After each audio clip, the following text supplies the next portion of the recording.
नमस्कार, स्वागत है एलएनएमयू नोट्स में। इस वीडियो में हम लोग बात करने वाले हैं कि आप अपना सिलेबस के हिसाब से जो नोट्स है वो कैसे खुद से तैयार कर सकते हैं। आप अपने यूनिवर्सिटी एग्ज़ाम के लिए नोट्स कैसे तैयार कर सकते हैं, क्योंकि एंट्रेंस एग्ज़ाम के बाद हम लोग जो है वो नहीं करने वाले हैं, क्योंकि आपको पता है एंट्रेंस एग्ज़ाम में जो है वो थोड़ा सा एक्स्ट्रा आपको सिलेबस से पढ़ना पड़ता है। और जो एंट्रेंस एग्ज़ाम का सिलेबस है उसके हिसाब से पढ़ना पड़ता है। न्यूमेरिकल्स वगैरह है तो न्यूमेरिकल्स पे जो है वो प्रैक्टिस करना पड़ता है। तो हम लोग बात करेंगे बीएससी फिजिक्स के बीएससी के स्टूडेंट के हिसाब से, BSc physics, chemistry, zoology, botany, mathematics जो भी है उसके हिसाब से, क्योंकि बीएससी फिजिक्स या फिर बीएससी केमिस्ट्री, मैथमेटिक्स, बॉटनी मतलब कि साइंस वाले स्टूडेंट के लिए बुक, पीडीएफ या फिर स्टडी मटेरियल्स वगैरह जो है वो मिलना थोड़ा आसान होता है।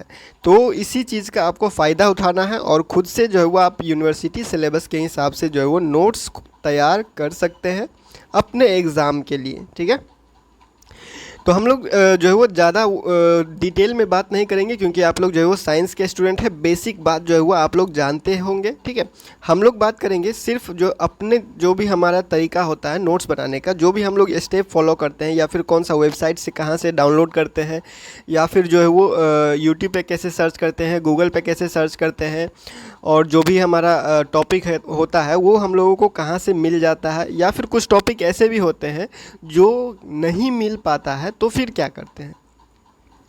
तो सबसे पहले बात करते हैं हम लोग क्या करते हैं। सबसे पहले हम लोग जो है वो सिलेबस डाउनलोड करते हैं। जो भी सिलेबस है हमारे सब्जेक्ट का, उस सब्जेक्ट का सिलेबस हम लोगों ने डाउनलोड किया, चाहे आप कोई भी सेमेस्टर में हो, कोई भी ईयर में हो, तो उसके हिसाब से सिलेबस जारी किया जाता है यूनिवर्सिटी के द्वारा। जो भी एग्ज़ाम है उस एग्ज़ाम का एक सिलेबस ज़रूर होता है, तो उस सिलेबस को जो है वो हम लोग क्या करते हैं, डाउनलोड करते हैं। ठीक है, सिलेबस को अच्छे तरीके से हम लोग जो है वो पढ़ते हैं, कौन कौन सा टॉपिक उसमें, कौन कौन सा सब्जेक्ट है, कौन कौन सा टॉपिक है, सिलेबस अच्छे से पढ़ लेते हैं। सिलेबस पढ़ने के बाद हम लोगों ने जो है वो आगे क्या होता है कि जो बुक उसमें दिया होता है, जो बुक रेकमेंड किया जाता है, ठीक है, सिलेबस में यूनिवर्सिटी का जो सिलेबस जारी होता है उस सिलेबस में कुछ बुक का नाम जो है वो दिया होता है, पहले से रेकमेंड किया होता है।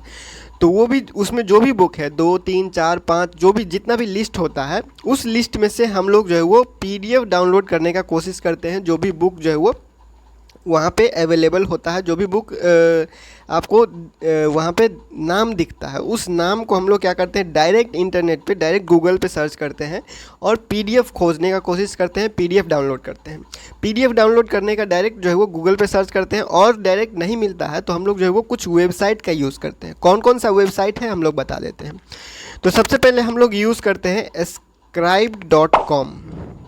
scribed.com जो स्क्रीन पे आपको दिख रहा होगा, क्या क्या स्पेलिंग वगैरह है या फिर क्या नाम है, तो scribed.com सबसे पहले हम लोग यूज़ करते हैं। scribed.com से जो है वो बहुत सारा नोट्स, बहुत सारा जो है वो पीडीएफ बुक का जो है वो आपको अवेलेबल हो जाएगा। उस पर डाउनलोड करने का तरीका थोड़ा अलग होता है, तो कैसे डाउनलोड करना है scribed.com से, उसको आप सर्च कर लीजिएगा, आपको मिल जाएगा। ठीक है, उसके बाद जो है वो बात करेंगे नेक्स्ट वेबसाइट का, तो वो है हमारे पास जेड लाइब्रेरी। ठीक है, जेड लाइब्रेरी, और इसका जो एक्सटेंशन है, मतलब कि जो डोमेन है वो चेंज होते रहता है। तो jedlibrary.com, jedlibrary.is, jedlibrary.co, कभी कभी कुछ भी जो है वो चेंज होते रहता है, क्योंकि ये इलीगल वेबसाइट है।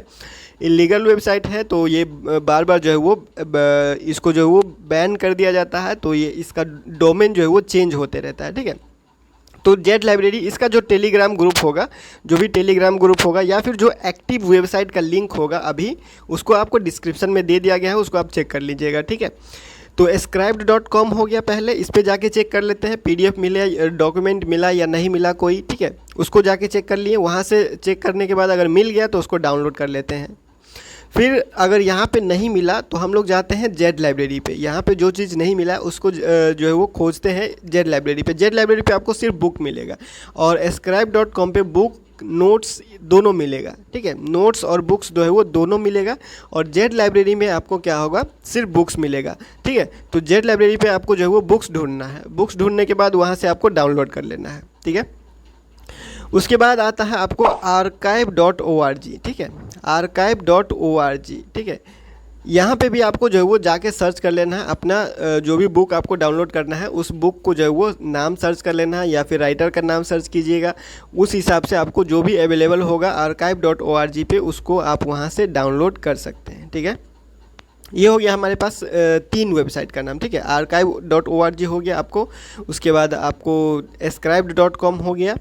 ठीक है, उसके बाद आपका जो है वो तीसरा जो हमारे पास था वो है जेड लाइब्रेरी। ठीक है, जेड लाइब्रेरी, और इसका एक्सटेंशन चेंज होते रहता है जिसका जो है वो डिटेल आपको डिस्क्रिप्शन में दे दिया गया है। उसके बाद एक पॉपुलर वेबसाइट है pdfdrive.com। ठीक है, pdfdrive.com, pdfdrive.com पॉपुलर वेबसाइट है। इस पे बहुत सारा बुक ऐसा है जो मिलता है, बहुत सारा बुक ऐसा है जो नहीं मिलता है। ठीक है, तो आपको pdfdrive.com पे जाके जो वो अपने सब्जेक्ट को सर्च करना है, उस सब्जेक्ट से रिलेटेड जो भी पीडीएफ आता है उसको आपको डाउनलोड कर लेना है और उस डाउनलोड किए हुए पीडीएफ को एक बार पढ़ लेना है। उसमें कौन कौन सा चैप्टर दिया हुआ है और उस चैप्टर को कैसे एक्सप्लेन किया गया है, क्योंकि ज़रूरी नहीं है जो बुक सिलेबस में दिया हुआ है वही बुक आप पढ़ें। आप वो बुक पढ़ सकते हैं जो आपका सिलेबस में दिया हुआ टॉपिक को कवर करता है। मेन फोकस आपका टॉपिक होना चाहिए। वो टॉपिक चाहे कोई भी बुक में कवर किया गया हो, कोई भी बुक में एक्सप्लेन किया हो गया, ठीक है, उस बुक को आप पढ़ सकते हैं। ज़रूरी नहीं है जो सिलेबस में दिया हुआ है बुक का नाम वही बुक जो है वो आप पढ़ें। वो रिकमेंडेड होता है, जो पॉपुलर बुक्स होते हैं या फिर जो प्रोफेसर वगैरह के नज़र में होते हैं वो बुक, उसको जो है वो रिकमेंड करते हैं। तो ज़रूरी नहीं है कि उसी को आप पढ़िए। अगर अलग से कोई बुक आपको पता है या कोई बुक ऐसा मिल जाता है जो आपको टॉपिक का आंसर दे दे, उसको आप सर्च कर सकते हैं और उसको डाउनलोड करके एक बार पढ़ सकते हैं। ठीक है, तो ये हो गया हमारे पास वेबसाइट का लिंक कि जो भी वेबसाइट हम लोग जो है वो यूज़ करते हैं डाउनलोड करने के लिए। ठीक है, सबसे पहले आपको गूगल में जो है वो सर्च कर लेना है। जो भी टॉपिक है, जो भी कुछ भी है, नोट्स है या फिर सब्जेक्ट है, उसको गूगल में सर्च कर लीजिए। गूगल में जो भी वेबसाइट में रिजल्ट आता है उस हर रिजल्ट को 2-3 वेबसाइट को अच्छे से चेक कीजिए।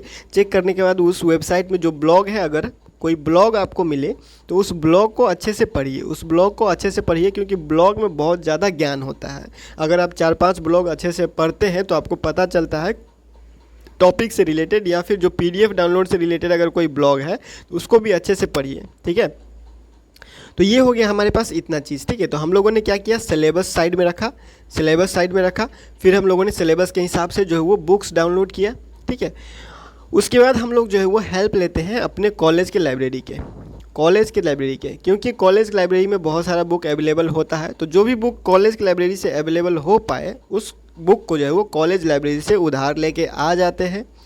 तो हम लोगों के पास हो गया ये इतना सिस्टम बन चुका है। उसके बाद हम लोग यूज़ करते हैं गेस पेपर या फिर आप कहिए गाइड। ठीक है, गेस पेपर या फिर हम लोग जो है वो यूज़ करते हैं गाइड, क्योंकि गेस पेपर या गाइड जो है वो सस्ते होते हैं। सस्ते जो है वो सस्ता में हम लोग को कम पैसा में जो है वो गेस पेपर या गाइड हम लोगों को अवेलेबल हो जाता है, जिससे हेल्प लेके जिसको जो है वो जिसके हेल्प से हम लोग क्या कर सकते हैं, अपना नोट्स अपने तरीके से जो है वो बना सकते हैं। ठीक है, तो पहले क्या करना है, हम लोगों को पीडीएफ जो है वो जो भी पीडीएफ अवेलेबल है वो पीडीएफ हम लोग जो है वो पीडीएफ जो डाउनलोड हो सका है उस पीडीएफ को जो है वो ओपन करके रखते हैं, उसको एक बार पढ़ लेते हैं उसमें क्या सब दिया हुआ है। फिर हम लोग जो है वो जो भी बुक हम लोगों के पास अवेलेबल है, ठीक है, टेक्स्ट बुक जो अवेलेबल है, अगर आप लोग खरीद सकते हैं तो खरीद लीजिए कोई भी एक टेक्स्ट बुक अपने सब्जेक्ट से रिलेटेड। उसके बाद या फिर जो लाइब्रेरी से लाया हुआ टेक्स्ट बुक है वो भी साइड में जो है वो खुला रहेगा। ठीक है, उसके बाद हम लोगों के पास जो गेस या गाइड है उसको भी साइड में खुला रहेगा। उसके बाद हमारा एक नोटबुक खुला रहेगा। अब इन तीनों में से तीनों को पढ़ते हुए, तीनों में एक ही टॉपिक पढ़ा जा रहा है, और तीनों में से जो उसका क्या बोलते हैं समरी, या फिर आप जो भी अपने तरीके से अपना समझ से जो निकाल सके उसी चीज़ को आपको अपने नोट्स में रखना है। ठीक है, उसी चीज़ को आपको अपने नोट्स में लिख देना है। ठीक है, तो ये हो गया हमारा तरीका जो नोट्स बनाने का होता है। ठीक है, अब बात करते हैं कि YouTube पे जो सर्च करते हैं आप, YouTube पे आपको कैसे सर्च करना है। ये ठीक है, YouTube पे कैसे सर्च करना है, कौन कौन सा जो है वो ऐसा जो है वो चीज़ है जिसको आपको ध्यान में रखना होगा। तो सबसे पहले आपको कीवर्ड का बात जो है वो कीवर्ड को ध्यान में रखना होगा। ठीक है, कीवर्ड मतलब जो जो मेन चीज़ होता है आपके सर्च वाले चीज़ में, जो भी आप सर्च का लाइन लिखते हैं, जो भी कोई टॉपिक लिखते हैं, उसमें कुछ ऐसा चीज़ होता है। जैसे कि अगर आप गेस्ट पेपर लेते हैं या फिर कोई बुक देखते हैं, तो उसमें कोई सेम टॉपिक पे, एक ही टॉपिक पे कोई क्वेश्चन पूछा गया है और सेम टॉपिक पे दूसरे बुक में कोई अलग क्वेश्चन पूछा गया होगा, लेकिन दोनों क्वेश्चन का मतलब एक ही होगा। ठीक है, कहने का मतलब ये है कि एक ही क्वेश्चन को अलग अलग तरीके से पूछा जा सकता है, तो उसी अलग तरीका को आपको इस्तेमाल करना है सर्च करने में। सर्च करने के लिए एक ही वर्ड को आपको बार बार सर्च नहीं करना। अगर एक ही वर्ड से रिजल्ट आपको नहीं मिल रहा है तो उस वर्ड का जो है वो तरीका, सर्च करने का तरीका बदलिए, क्वेश्चन पूछने का तरीका बदल दीजिए। ठीक है, क्वेश्चन का जो आपको कंटेक्स्ट होगा वो वही रहना चाहिए, कंटेक्स्ट आपको नहीं बदलना चाहिए, लेकिन जो आपका टाइप करने का जो कीवर्ड आप यूज़ कर रहे हैं वो बदल जाइए। ठीक है, तो ये कब आता है? ये एक्सपीरियंस से आता है। ये सर्च करने के बाद जो है वो सर्च करते रहिएगा तो वो एक्सपीरियंस से आपको धीरे धीरे पता चलेगा कि कौन सा कीवर्ड पे आपको जो है वो अच्छे से आप जो है वो आपको जो है वो सब कुछ जो है वो सर्च में आ जाता है। ठीक है, तो चलते हैं यूट्यूब पे एक बार देख लेते हैं कि कैसे जो है वो सर्च करते हैं। या फिर आप डायरेक्ट ऐसे बोल सकते हैं कि यूट्यूब पे प्लेलिस्ट के हिसाब से आप फ़िल्टर कर सकते हैं। ठीक है, प्लेलिस्ट के हिसाब से फ़िल्टर कर सकते हैं या चैनल के हिसाब से फ़िल्टर कर सकते हैं। ठीक है, तो देख लेते हैं एक बार छोटा सा जो है वो जल्दी से यूट्यूब पे कैसे सर्च कर रहे हैं। तो हम लोग आ चुके हैं यूट्यूब पे। यूट्यूब पे सर्च करने का तरीका देखिए। सबसे पहले हम लोग यूट्यूब पे सर्च करेंगे क्या, जो भी हम लोगों को टॉपिक है, मान लीजिए कोई सॉलिड स्टेट फिजिक्स है। ठीक है, सॉलिड स्टेट फिजिक्स है तो हम लोग जो है वो डायरेक्ट सर्च करेंगे सॉलिड स्टेट फिजिक्स। ठीक है, सॉलिड स्टेट फिजिक्स यहाँ पे टाइप मारेंगे, उसके बाद डायरेक्ट सर्च करेंगे सॉलिड स्टेट फिजिक्स टाइप कर दिए। और देखिए यहाँ पे हम लोग को सबसे पहले सॉलिड स्टेट फिजिक्स का ही प्लेलिस्ट मिल गया। ठीक है, सबसे पहले हम लोगों को एक प्लेलिस्ट मिल गया। ठीक है, या फिर आपको उस हिसाब से आपको क्या मिलेगा, प्लेलिस्ट मिलेगा या फिर आपको वीडियोज़ मिलना शुरू होगा। ठीक है, तो सबसे पहले आपको जो भी चीज़ दिखाया जा रहा हो हर एक चैनल का एक दो वीडियो करके आप जो है वो देख लीजिए कौन सा आपको समझ में आ रहा है। अगर आप किसी टॉपिक को सर्च कर रहे हैं तो टॉपिक को सर्च करने के लिए जो आप ध्यान में रखते हैं वो ध्यान में ये रखते हैं कि आपका जो वो फ़िल्टर करने का तरीका क्या है। फ़िल्टर करने का तरीका का कहने का मतलब ये है कि आप कौन सा टॉपिक को कैसे ढूंढ रहे हैं, उस पर डिपेंड करता है कि आपको टॉपिक मिलेगा या नहीं मिलेगा। ठीक है, यहाँ पे आपको क्या करना है, एक फ़िल्टर का इस्तेमाल करना है। अगर आपको जो ऐसा कुछ जो सब्जेक्ट सर्च कर रहे हैं या टॉपिक सर्च कर रहे हैं तो फ़िल्टर का एक दो फ़िल्टर का इस्तेमाल आप कर सकते हैं। जैसे यहाँ पे ये 3 डॉट है, इस 3 डॉट पे क्लिक करने के बाद सर्च फ़िल्टर है। ठीक है, तो सर्च फ़िल्टर पे क्लिक करेंगे। सर्च फ़िल्टर पे क्लिक करने के बाद यहाँ पे देखिए जो है वो कुछ ऑप्शन आया हुआ है। ठीक है, कुछ ऑप्शन आया हुआ है, जैसे यहाँ पे सॉर्ट बाय है, रेलिवेंस। ठीक है, उसके बाद है टाइप, यहाँ पे ऑल टाइप सेलेक्टेड है, अपलोड टाइम एनी है, ड्यूरेशन है एनी। ठीक है, इसको आपको कुछ नहीं करना है, आपको सेलेक्ट करना है सिर्फ ये वाला ऑप्शन। ठीक है, टाइप वाला ऑप्शन। तो टाइप वाला ऑप्शन में क्या करना है, यहाँ पे देखिए ऑल है, वीडियोज़ है, चैनल है, प्लेलिस्ट है और फिल्म है। तो अभी सेलेक्टेड है ऑल। अगर आपको एक एक टॉपिक करके एक एक वीडियोस करके देखना है तो वीडियो पे सिलेक्ट कीजिएगा, सिर्फ वीडियो आपको दिखाई देगा। फिर आपको किसी स्पेसिफिक चैनल को ढूंढना है उस टॉपिक से रिलेटेड, तो आप सिर्फ चैनल पे क्लिक कीजिए। आपको सिर्फ उस टॉपिक से रिलेटेड अगर कोई चैनल है तो उस चैनल को ही दिखाएगा सर्च रिजल्ट में, ताकि आपका ढूंढना थोड़ा आसान हो जाए। उसके बाद प्लेलिस्ट के हिसाब से सर्च कर लीजिए। कोई टॉपिक आप सर्च कर रहे हैं, सर्च करने के बाद जो रिजल्ट आता है उसको फ़िल्टर कीजिए प्लेलिस्ट के हिसाब से।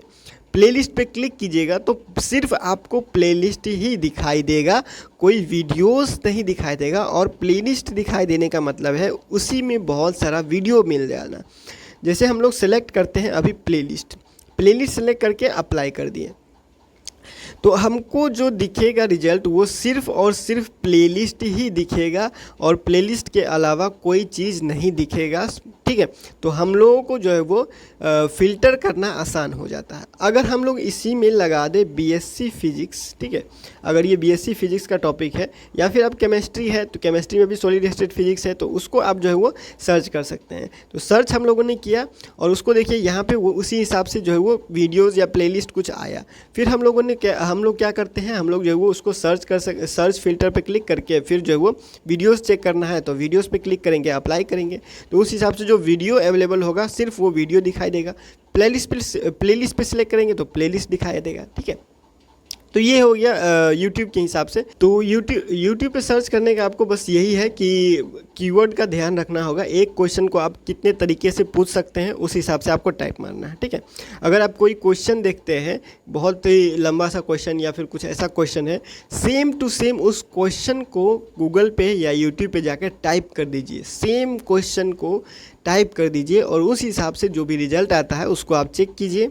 एक रिजल्ट नहीं, 2 3 4 5 जो जितना रिजल्ट आता है, जब तक आपको 6-7 वीडियो देखने के बाद कोई एक ऐसा जो है वो वीडियोज़ या कोई एक ऐसा चैनल नहीं मिल जाता है उस टॉपिक से रिलेटेड जो आपको अच्छे से समझा सके, तब तक आपको सर्च करना है। अब ऐसा नहीं कि एक ही दिन बैठ के आपको पूरा सर्च कर लेना है।